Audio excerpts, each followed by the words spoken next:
Wow. How's everyone feeling now? Excellent. Good. Great. Cool.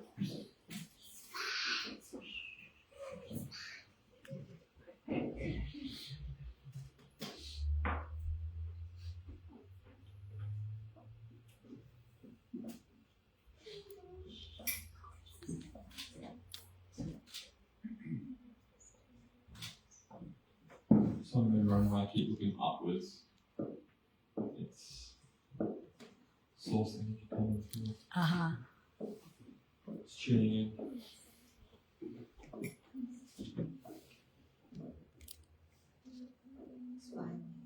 Has anyone ever ran any events before? Yes. You know? And that plan you put for an event. I remember the first time when I ran this event in January. I wanted to put together a plan. It didn't even take me 5 minutes before I threw the plan out the door. The structure, but I just knew that it had to happen. And our next speaker is someone that's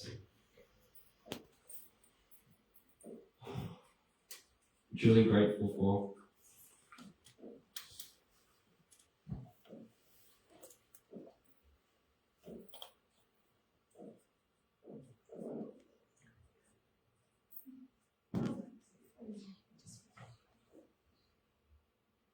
What he's helped me through, what he's supported me in.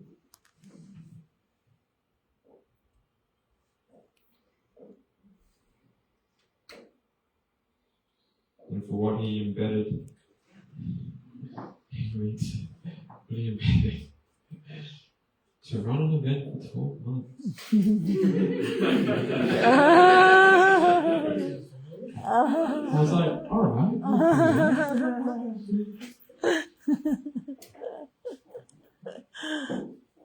Which is absolutely fucked at the same time. It's been fun and exciting and all the things.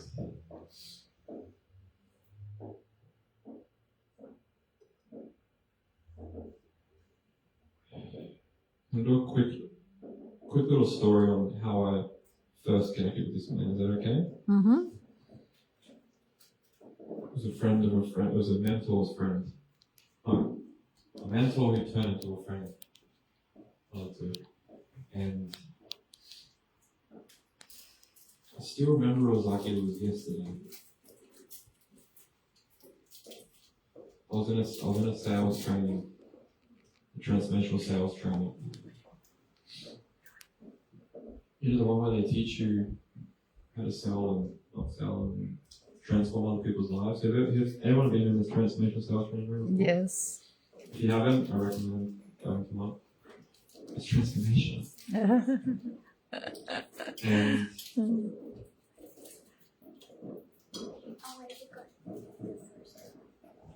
there was a transition happening in that room at the exact moment this man sat down. Whether it was God led, whether it was Spirit led, or whether he just had the divine time. Which dropped me into my vulnerability.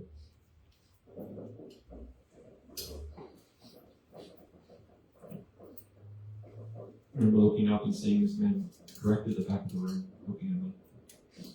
Very instinctively, very curiously, very compassionately.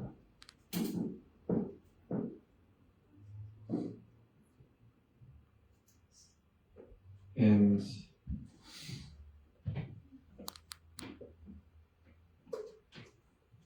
it was that moment that he saw something in me that I didn't see. Now I see. And now I see it in other people.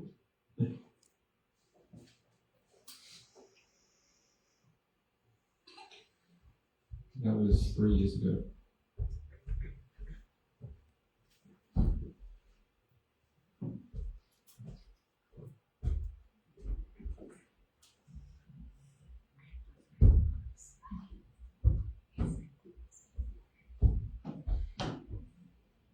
just like each and every one of you have something inside of you that wants to be birthed, that wants to be created in this world. And instead, you hide it away from people.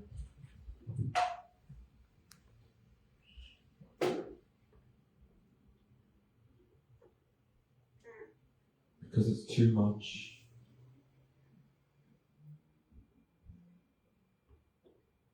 You are the very reason this world needs your gifts to be shared.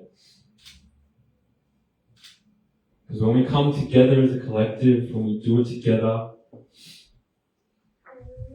I know from experience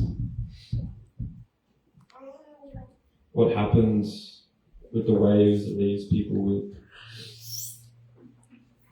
We can stay hidden away on the ground, in a ball, feeling the guilt, the shame, the fear.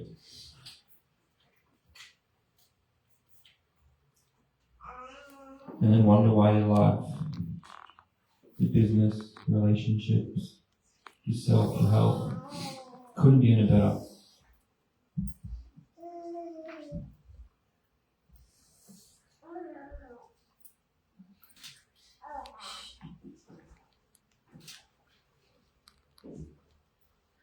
Because you think you struggle. You think it's easy and hard. You have no idea what hard is.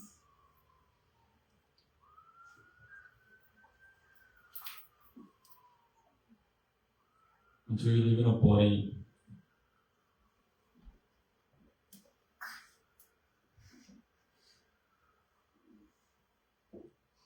that sometimes you want to escape from. So you avoid the very things that you know the world has bigger impact on. You avoid the very things that you know is going to bring forth more change in the world. Except you disown your own vulnerability inside yourself.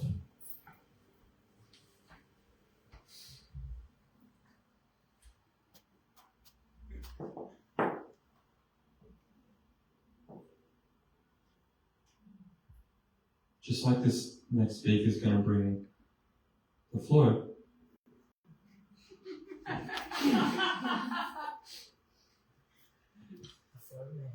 I keep bringing the vulnerability.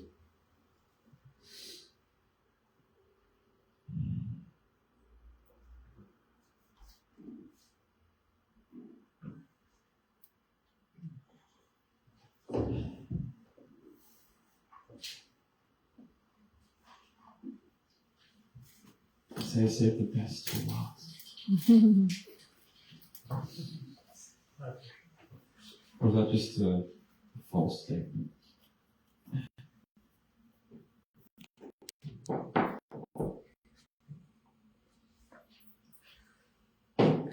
Everyone like to hear from you? Yeah.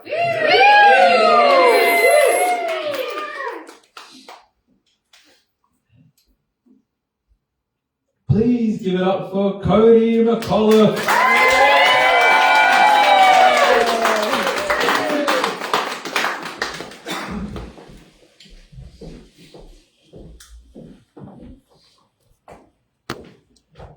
Booby's already got something from tonight.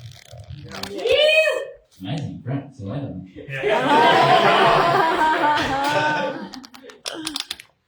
No.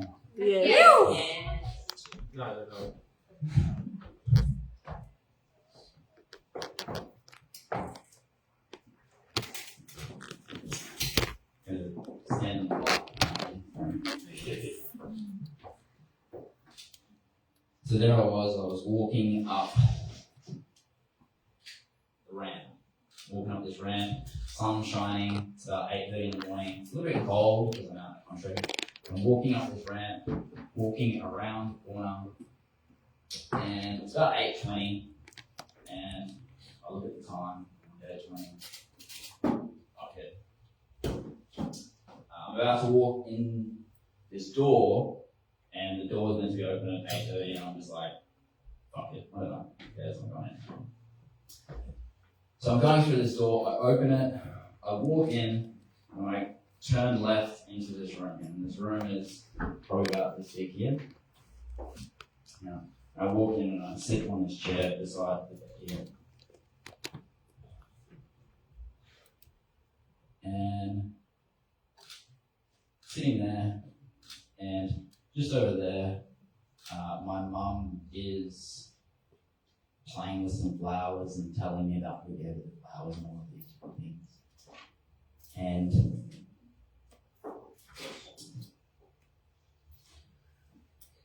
she's playing with the flowers and all the different pieces, and I'm just sitting there.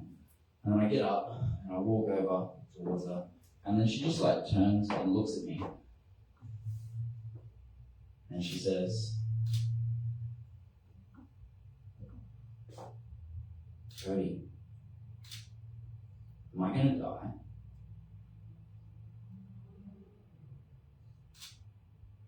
And naturally I wanted to protect myself in that moment for all of the trips to that very hospital and all of the months leading up to that moment. And I wanted to joke about it.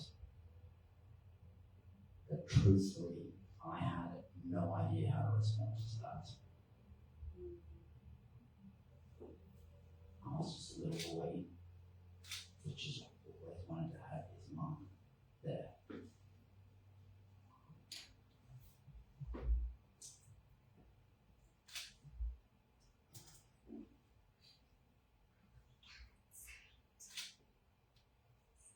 I didn't know what to say.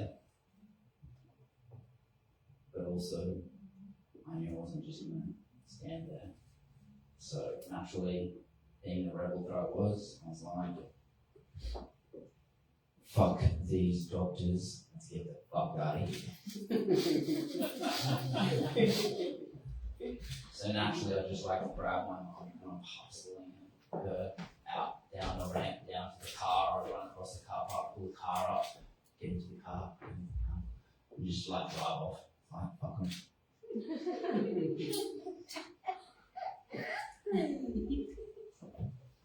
So we're driving off and we're going for the shortest drive you could ever take. It's like literally 200 meters because my mum's mum lives like 200 meters down the road. The house that she grew up in is like 200 meters down the road. So I'm getting her out of the car and we're going up this other ramp. And the ramp at the hospital is just like slow incline. But the ramp at where she grew up, it's like this. And when I was growing up, like I'm a little boy, and I'm like, it's like this huge big ramp, it's like way up there. And then at that age, I'm just like, it's like 5 steps. But when you're little, everything looks heavy. So naturally, I walk her in up the ramp, and it's like up this ramp, and then it's very old house. So there's like the laundry is outside, and there's like the toilet that's like outside because her mum built that house. Her dad built that house. And we go upstairs, up the next set of stairs, and into the kitchen. And her mum's just sitting there, and she's like, "What are you doing?" And I'm like, "We're breaking out."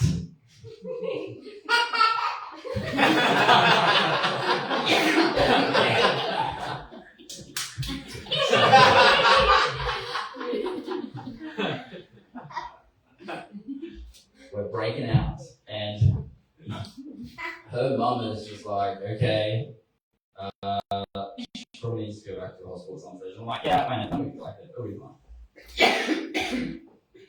So we're sitting around there having this conversation with my grandmother and my mother, and we're there for about 10 or 15 minutes before my mum starts to like get in huge levels of pain again. And she's like, okay, Cody, I think I'm ready to go back now.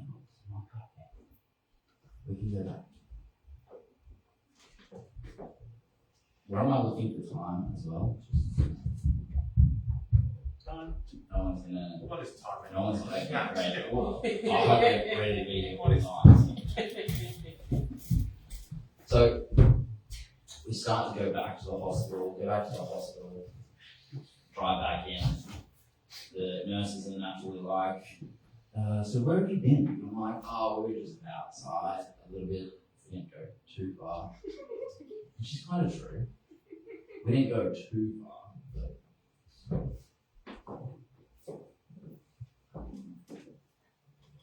so that day, I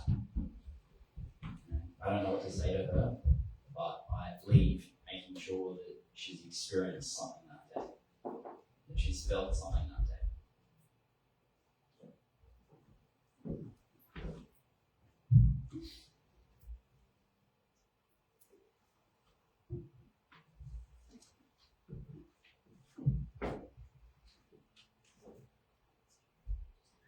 And I can remember that day so vividly.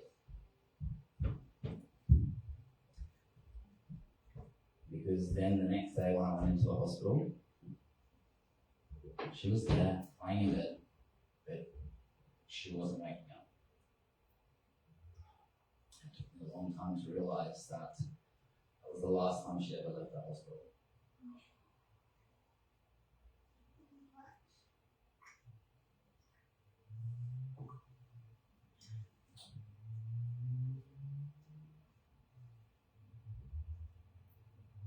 A couple of days go by, she's still in her bed.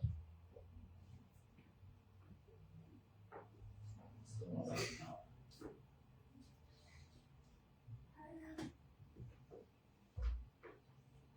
And then about a week later, I'm sitting down at my kitchen table with my dad on my phone. It's about 5 in the afternoon.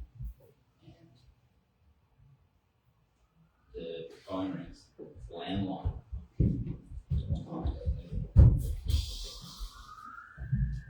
Phone rings, Dad picks up and he goes,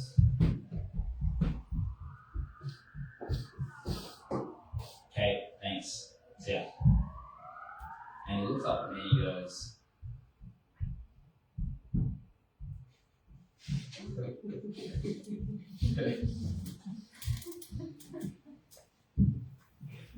he says 2 words. That's all I need to say. He said,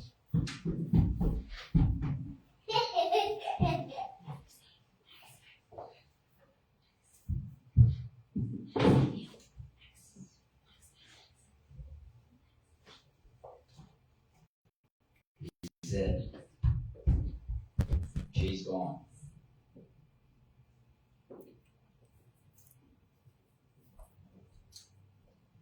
And in the home, we both run to the car. Get in the home, go to the hospital. The whole family is there at this stage.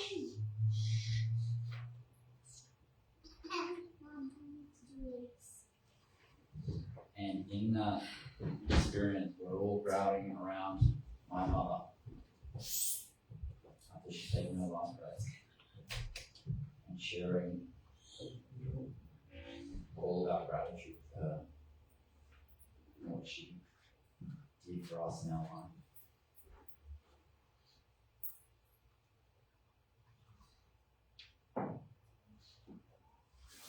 And it became that defining moment for me to start to recognize how important it is to share what's on my heart. Especially when it's uncomfortable. Especially when I don't know what I'm going to say. Especially when I don't know how it's going to be received.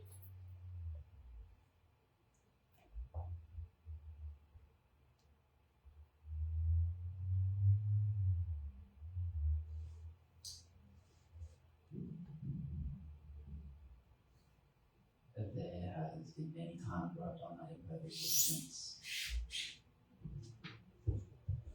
But for me, it comes back to remembering that moment. To remember that that's all we have. The moment that we're in. And we live that moment. And using our voice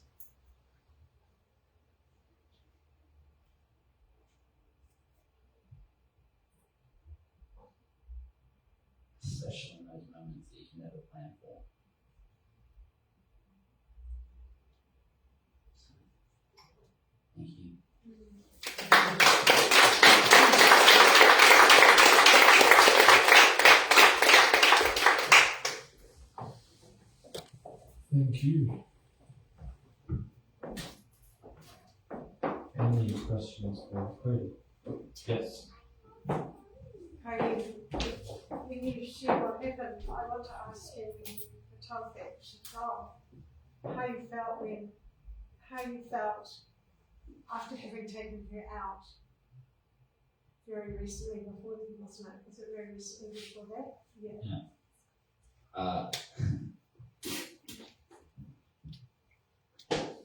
I didn't feel anything about it at the time. My only focus when I heard she's gone was to be there and to be in that moment. It took me a while to recognise that was actually the last time she ever left the hospital. I didn't recognise it until a long time later in reflecting. Which plays out a lot for me. It's that recognition that we only recognise what's the most important moment in hindsight. And until we can live our life as if every moment's like that, we don't live.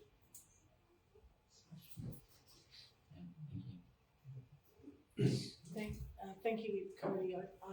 I feel you because I've got two aging parents right now that are very fragile. I'm curious how old your mum was and what she passed from, and how old you were at the time. Yeah, very difficult to go into in 10 minutes.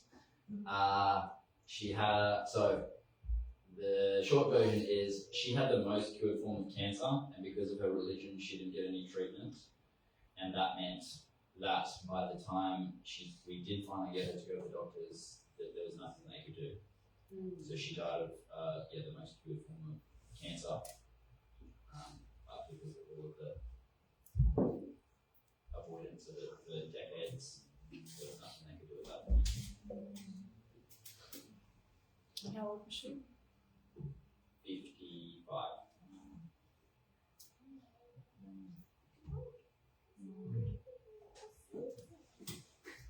Any more questions? How old was I? Did you ask that? Okay, 23. Okay. Just kidding.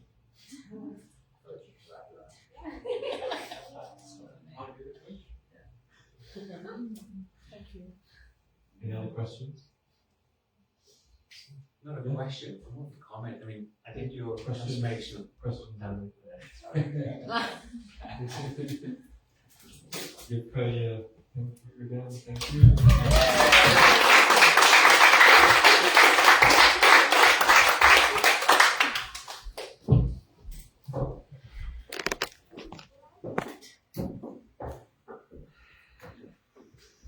How is everyone feeling at the moment? Moved. One word. Okay.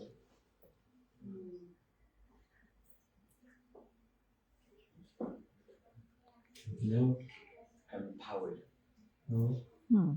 Connected.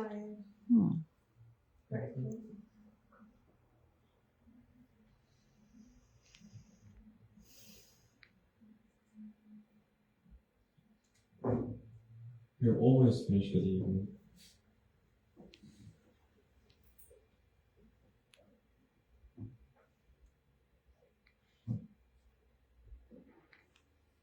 I've heard that story many times. Every time I hear it, there's something lands even deeper.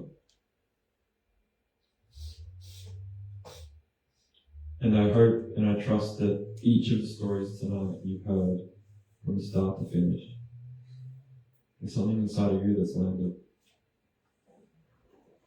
That you leave this room and get to share with the world. That vulnerable part no one's ever heard of before.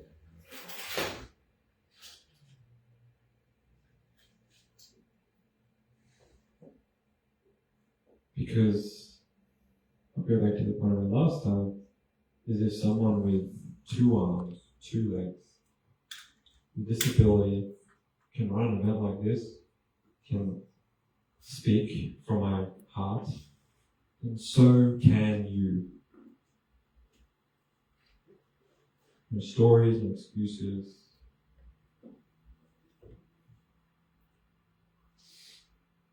Because ultimately we live in a moment-to-moment basis. We decide each month what we do with that decision. And having gratitude for where we are. Giving thanks to those that have gone before us is what the world gets to hear. They get to experience you, who you are.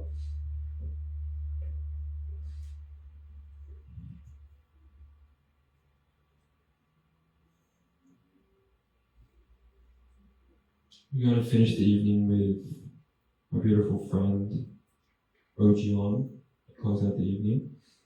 You guys can network even further. Before we do though, I would love to popcorn, and also before we do that, after we do that,